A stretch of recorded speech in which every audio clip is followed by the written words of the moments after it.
Hey guys, Dex Water Adventures here.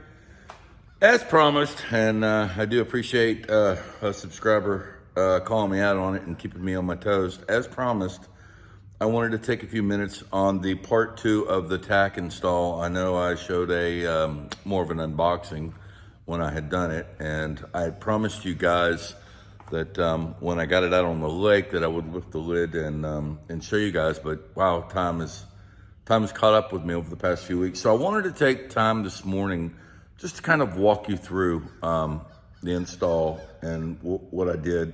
Remember, there were a couple different connections. There was one that went to the to both of the spark plugs, and as you can see, which I'm going to kind of point this out. This may be really tough.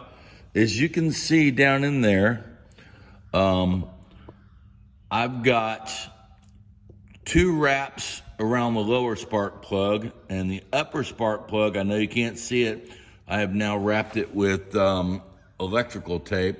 I've got about 4 wraps around that. And what I did then is I just kind of bundled these cables up together and just kind of affixed them here to the back right here.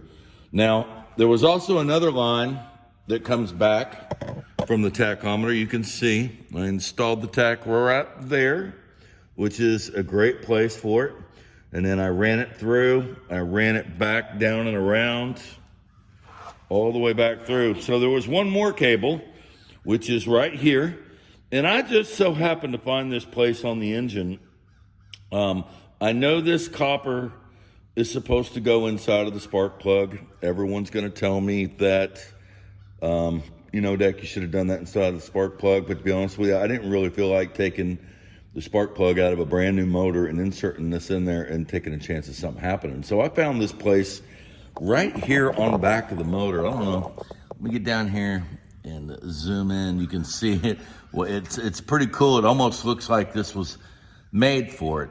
So what I did is I scratched a little bit of the paint off. This is the engine casing, and I put that so where that copper washer that was part of this connection would actually set flush up against that there on the motor, and you'd be able to get a good temperature read from it.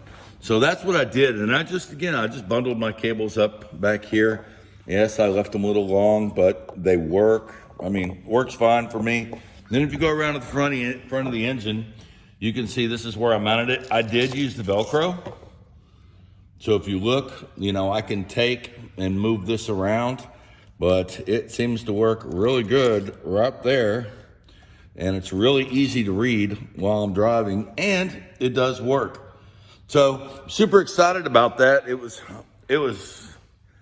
I thought it was going to take a while to install, and that's why I said that I would kind of get to a part 2 of getting it done, but it literally took less than 5 minutes to get this thing installed. Another thing that I've done is I've made a tiller handle, and the reason for this is I'm getting this boat ready to go to Florida, and with this motor, with this new motor, I needed a tiller handle because sitting on the very back, manhandling these Suzuki tiller handles, kind of a pain. So I like to have a little stretch up to the front of the boat, and my old tiller handle for my 6 horsepower sitting over there wouldn't fit. So I've had to make another tiller handle out of PVC. Not the best, as you can see, but it works good. I'm gonna go out, I'm gonna be out on the lake today. I'm gonna do a test run. I will show you guys, I'll show you the tack running, show you the hour meter and everything. I already know it works because I've already had it out on the lake once, but I did a test run with this motor, and I wasn't super pleased with it just yet, but I've made some fine adjustments to kind of the way it tilts up and what holes I had it on in the back. I went ahead and dropped it back down a little bit to see if we get a little bit different performance Anyway, guys, hey, this is part 2 of the tack install, and I hope that answers some of you guys' questions. It's really easy. Don't be afraid of it. It works really well. Lights up, panel lights up green, really easy to see during the day. So I'm really happy with it, to be honest with you. But once we get some more hours on it, we'll really be able to gauge it. All right, guys. Hey, thanks for watching Deck's Water Adventures, and you guys have a great day.